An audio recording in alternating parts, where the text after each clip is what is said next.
Cobaannya itu ya selain udara, iklimnya itu summer, terus banyak cewek-cewek sayang. Oh, terus kamu tergoda?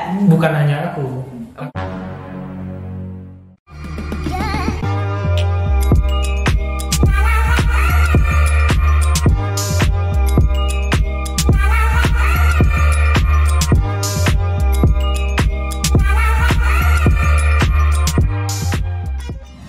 Assalamualaikum. Welcome back to our channel Chelsea Nail. Yeay, konten kali ini kita akan membahas karena mumpung lagi musim Ramadan. Mumpung lagi bulan Ramadan, aku tuh sebenarnya agak kepo gitu.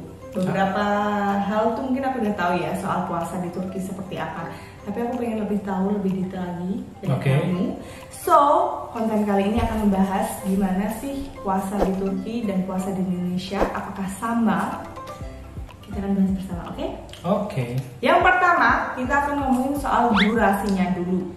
Kalau dari kecil sampai besar nih ya, setua ini, kayaknya selama aku ingat-ingat, puasa di Indonesia itu kalau sahur, maksud aku kalau imsak itu paling berkisaran di jam 3:30 sampai jam 5. Buka puasanya itu di sekitaran jam 5:30 sampai jam 6. Kurang lebih di waktu Indonesia Barat ya, ini aku ngomongnya di WIB di Jakarta, di Semarang. Kurang lebih berarti sekitar 13 sampai 14 jam puasa orang Indonesia. Wah, enak dong, cepet. Kalau di Turki gimana? Waduh, kalau ngomongin Turki ya, itu 4 tahun di Turki. Itu dapat summer sayang. Dapat summer itu durasi untuk menuju malamnya itu lebih lama. Jadi siangnya itu lebih panjang. Jadi misalnya nih aku selama 4 tahun itu imsaknya itu sekitar jam 3-an lah. Wow. Terus jam berapa? Tahu nggak jam berapa buka puasanya? 7. 8:30. 8:30 baru azan. Kadang pernah jam 9 azan. Jadi semakin mundur sayang, semakin panjang siangnya. Jadi rata-rata durasi puasa di Turki itu sekitar 17 sampai 18 jam. Lama banget ya. Selama summer. Oke. Tapi teman aku pernah 10 tahun yang lalu, dia pernah mengalami buka puasa di saat iklim winter. Dia dapat cuma 8 jam. Puasa sehari. Itu karena durasi siangnya lebih cepat. Bukan lama tapi cepat. Jadi sekitar jam 3, jam 4 itu udah maghrib. Wow, lumayan ya. Tapi aku emang inget sih waktu kita masih pacaran, kan kita cecetan terus. Puasa nggak sayang? Puasa nggak sayang? Buka jam berapa? Sahur jam berapa? Emang jam yang tadi disebutin sama Neil sih. Tapi alhamdulillah di sana lancar terus ya. Alhamdulillah lancar. Tapi banyak cobaan sayang. Apa tuh? Cobaannya itu ya selain udara, iklimnya itu summer, terus banyak cewek-cewek sayang. Oh, terus kamu tergoda? Bukan hanya aku. Bukan hanya kamu tergoda. Enggak sayang. Enggak. Jadi tergoda nggak? Enggak. Oh enggak, bagus lah. Oke. Oke lah. Kalau kita udah bahas durasi, aku mau ngobrolin berikutnya adalah soal ngabuburit. Kalau di Indonesia itu kan kita sering dengar kata-kata ngabuburit gitu. Banyak orang-orang yang punya kegiatan sebelum buka puasa, entah itu jalan-jalan, entah itu nongkrong sama teman-temannya, entah itu apalah, banyak hal macam-macam gitu. Ngabuburit ini kegiatan sebelum buka puasa ya? Yes. Oke. Kalau di Turki sendiri ada nggak sih orang-orang muda-mudinya gitu, misalkan nongkrong-nongkrong kafe sambil nunggu buka puasa gitu? No. Nggak ada. Muda-mudi kayak gitu nggak ada ditemukan di Turki. Terus? Tidur orang Turki. Masa sih? Tapi rata-rata budayanya ya, ngomongin budaya itu, kalau di Indonesia ada ngabuburit, di Turki itu mereka sebelum buka puasa mereka piknik saya. Jadi menyiapkan makanan-makanan di luar, di rumah dulu kemudian ya bentang tikar kayak gitu di taman. Tapi pemerintah memfasilitasi, makanya itu menjadi budaya. Gitu. Jadi udah nyiapin, kan bunyi azan baru makan. Nggak ada ya kegiatan olahraga bareng atau nongkrong bareng, tapi lebih ke piknik itu karena lebih ke suka piknik. Suka banget. Tapi ini ya sayang, ini yang bagusnya di Turki. Pemerintah itu memfasilitasi, misalnya nih bangun masjid, itu di belakangnya itu taman sayang. Sepanjang itu taman. Berarti kalau mau sholat biar nggak males gitu ya? Biar nggak sholat, ya tinggal sholat. Biar nggak sholat tinggal sholat. Maksudnya itu sholat. Kemudian ada area-area piknik. Iya, maksudnya kan habis buka puasa makan dikit, sholat langsung gitu, nggak males deket gitu kan. Kalau di Indonesia itu kebiasaannya adalah berbukalah dengan yang manis kayak aku.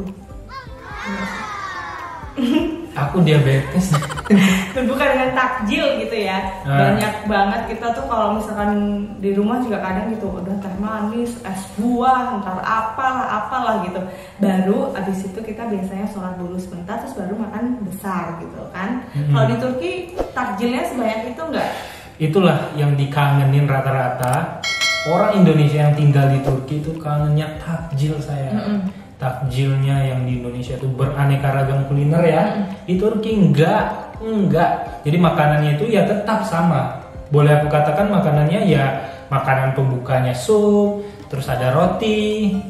Udah setelah roti makan besar, udah selesai makan besar itu makan dessert. Kayak buah-buahan dan ya minumannya itu rata-rata teh saya. Orang Turki itu pencinta teh, tapi bukan chai, tapi bukan pakai es. Teh panas. Iya, di gelas yang nyedotnya gini. Gitu doang. Gitu. Ya beda jauh. Aku kangen di Indonesia sih, dan alhamdulillah sekarang di Indonesia. Baiklah, berarti di sana nggak ada makan manis-manis dulu, tapi langsung kayak makan pada umumnya aja gitu ya sayang. Sup. Boleh dikata namanya corba. Nanti dilihatin di sini corba. Oke, baiklah. Terus ngomongin tadi ya, kita udah ngomongin takjil. Nah, kalau di Indonesia itu biasanya bulan Ramadan banyak banget pedagang dadakan takjil gitu. Bahkan waktu aku liputan, aku pernah ingat tuh ya. Itu di depan rumah aja, ya udah mereka gelar aja tuh meja, terus jualan aja kolak, bubur, apa segala macam gitu. Banyak banget orang jual-jualan. Apalagi kalau di masjid, apalagi di pinggir-pinggir jalan, itu pasti banyak dan jadi rame gitu penjual takjil. Kalau di Turki ada nggak? Beda sayang. Tapi ngomongin Indonesia dulu ya. Di Indonesia itulah budaya kita yang sangat istimewa sayang. Jadi nuansa Ramadannya itu terasa. Benar. Nuansa. Tapi kalau di Turki gimana? Nggak ada sayang sama sekali orang-orang jualan takjil, misalnya jualan dadakan di depan rumah. Itu nggak ada sama sekali. Tapi pemerintah waktu buka puasa itu sekitar jam maghrib itu sekitar jam 8 lewat lah, setengah 9 itu. Nah, habis sholat barulah dibuka bazar-bazar. Bazarnya itu nggak hanya makanan, tapi ya seperti jualan-jualan mainan antik, ya macam-macam lah sayang. Itu mulainya dari awal Ramadan. Mulainya itu awal puasa, bukan sebelum. Kalau di Indonesia kan sebelum ya. Di situ awal. Kalau di Indonesia itu 1 minggu sebelum Lebaran biasanya banyak pasar kaget di mana-mana ya kan. Oke, nextnya aku ingat banget tuh kalau Ramadan itu pasti karena dulu kan tinggalnya di kampung ya. Aku juga orang kampung, Sumatera. Kalau malam-malam itu biasanya dengar suara tadarusan di masjid pakai pengeras suara, ya kan? Nah, iya. Bersaut-sautan tuh antara masjid sini sama masjid sini kayak nggak mau kalah. Benar. Kalau di Turki ada nggak sih kayak gitu? Kalau di Turki ada, tapi tidak di ini sayang, maksudnya itu ngajinya itu nggak di mic kan. Di Indonesia kan semangat tuh. Aku kan pernah juga ya waktu kecil itu tadarus di masjid pakai mic itu sama-sama teman-teman. Anak kecil. Iya, anak kecil. Di Turki nggak, dan di Turki nggak muda-mudi, nggak anak remaja, nggak anak kecil. Itu rata-rata orang tua yang tadarusan saya. Cuman nggak pakai mic, makanya nggak kedengeran. Kalau di Indonesia lebih aktif ya anak-anak kecilnya, remaja. Makanya aku bilang nuansa Ramadan itu paling luar biasa itu di Indonesia, terasa banget. Berikutnya adalah soal kalau di Indonesia ini jiwa toleransinya menurut aku gede gitu. Kenapa? Karena saat puasa ya sayang, banyak beberapa restoran itu yang kasih penutup gitu. Warteg-warteg biasanya kayak ditutup lebih supaya nggak kelihatan makanannya. Bahkan ada restoran-restoran yang sengaja tutup nanti bukanya sore menjelang buka puasa gitu. Nah kalau di Turki ada nggak sih yang nutup kedai-kedai gitu? Nah itu dia Indonesia, Bhinneka Tunggal Ika. Walaupun berbeda-beda tetapi tetap satu dan toleransi tanpa batas. Di Turki karena paham hukum Turki itu kan hukum sekuler.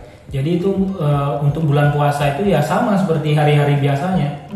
Jadi pagi-pagi itu orang-orang yang berjualan di toko udah siap tuh jualan roti, makanan itu dibuka. Terus aku kan dulu sempat ya 4 tahun itu kuliah, zaman-zamannya kuliah. Udah habis sahur jam 3 terus tidur lagi habis sholat subuh ya. Pagi-pagi udah siap itu untuk berangkat kampus. Di jalanan sayangnya makan, enak aja minum gitu. Ya seperti nggak bulan puasa. Berarti maksudnya mereka cuek aja gitu ya? Cuek aja. Jadi malahan ya boleh dikatakan buiron ayo sini. Malah nawarin suruh beli makanan. Jadi mereka nggak ada tutup-tutupan ya udah cuek aja gitu. Karena ya udah karena menurut mereka sekuler ya kan mereka nggak puasa ya itu hak mereka. Tapi ada beberapa orang Turki yang alim ya nanya oruç tutuyor musun? Itu artinya apakah kamu berpuasa gitu. Terus? Evet oruç tutuyorum aku bilang gitu. Terus? Ya aku berpuasa. Oke, kolay gelsin dibilang. Semoga dimudahkan. Jadi orang Turki itu yang muslimnya yang alim banget itu lebih menyanjung gitu. Tapi mayoritas itu nggak ada kayak di Indonesia toleransi untuk menutup makan menutup toko itu nggak ada. Oke, nextnya yang aku ingat juga ya zaman kuliah itu banyak banget acara-acara sahur on the road. Oke, iya benar. Ya kan, jadi banyak anak-anak kita janjian yuk kesini ke situ buat sahur bareng-bareng, ntar sekalian biasanya sholat subuh misalnya kayak gitu. Apakah di Turki itu mahasiswa-mahasiswanya atau bahkan orang tuanya itu ada nggak sih yang kayak gitu sahur on the road? Jadi beda. Di Turki itu budayanya itu adalah memanggil orang-orang atau tamu datang ke rumah buat makan bareng. Itu untuk sahur atau untuk sahur? Untuk sahur. Oh. Nah kalau buka puasa itu lebih ke piknik saya. Oh, I see. Nah jadi mengundang ke rumah digelar. Jadi makannya itu panjang saya. Oh, itu untuk sahur. Tapi jangan. Tapi orang lain dikenal nggak tuh? Maksudnya orang yang kerabat-kerabat atau orang asing dulu? Oh, kerabat-kerabat yang kenal. Misalnya nih kayak mahasiswa. Ini ada gini saya. Misalnya ada seorang pengusaha itu kenalan. Terus dia meminta mahasiswa untuk datang ke rumahnya dia. Jadi boleh dikatakan yang nggak kenal juga, tetapi ya mengundang lah untuk sahur bareng. Tapi jangan salah, makanan di Turki apapun misalnya nih kapanpun bangunnya itu makan pertamanya itu harus boleh dikatakan kahvaltı. Apa tuh? Kahvaltı itu breakfast Turki. Jadi sahurnya itu mereka itu makannya itu breakfast sayang. Isinya ya seperti roti, timun, telur. Sup juga nggak? Sup nggak ada. Oh, lucu. Berarti mungkin lebih ringan gitu. Sup itu diawali waktu buka puasa. Kecuali kalau anak kos masak sendiri ya. Kalau kita di orang Indonesia ya masak sendiri, masak nasi lah. Ngapain makan? Tetap nanti nggak kuat. Tapi tahu nggak yang aneh di Turki apa? Apapun makanannya itu. Minumnya? Oh bukan ya. Bukan saya. Oke, yang terakhir kita akan bahas adalah kalau di Indonesia itu saat sahur ataupun buka puasa kita tuh kayak ini sayang punya kebudayaan saling mengasihi satu sama lain. Jadi suka bagi-bagi makanan gitu.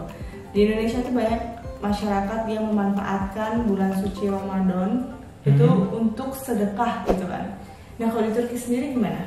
Kalau di Turki itu ada, tapi dari pemerintah biasanya. Jadi pemerintah itu memfasilitasi itu untuk orang-orang Turki buka bersama sayang. Jadi pemerintah fasilitasi mejanya. Jadi orang-orang itu yang mau buka dari pemerintah tinggal duduk aja. Itu kayak di taman atau di masjid atau di mana? Di tepi jalan. Oh. Jadi karena di Turki itu ada ini ya, ada kamu tahu kan ini benua Asia, benua Eropa. Nah di situ tuh kan laut ya, boleh dikatakan laut atau selat ya.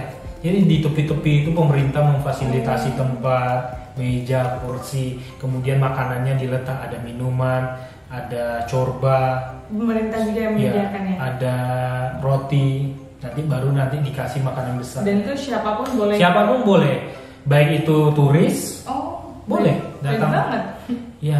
Kalau antara sesama masyarakatnya, kamu pernah lihat nggak yang bagi-bagi langsung gitu? Kalau yang seperti di Indonesia itu jarang, tetapi biasanya ada esnaf itu orang-orang kaya yang dermawan memberikan. Nah ini dia yang unik sayang, nggak hanya sembako sayang, yang memberikan baju, sepatu, jas, itu biasanya untuk mahasiswa asing. Oh lucu juga ya. Baiklah, terus ada lagi?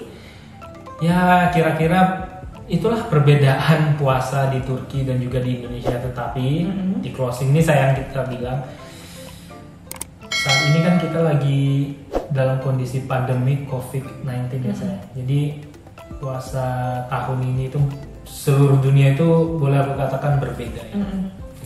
Ya semoga dengan adanya virus ini ya ini dari pribadi aku sendiri, ini mungkin teguran dari Allah untuk kita lebih mendekatkan diri lagi kepada Allah. Jadi hidup di dunia itu tidak semata hanya materi, tidak hanya semata duniawi saja, tapi kita juga harus mengimbangi duniawi dan di akhirat. Ya semoga cepatlah berlalu lah, karena meresahkan seluruh orang di dunia. Baiklah kalau gitu. Jangan lupa di demikian vlog kita, semoga bermanfaat dan jangan lupa tonjol, like, comment, subscribe. Di komen ya, tapi komennya yang membangun. Yes. Boleh kritik kita tapi yang membangun, tidak apa saya menjatuhkan atau caci maki atau menyebar kebencian. Oke, dadah.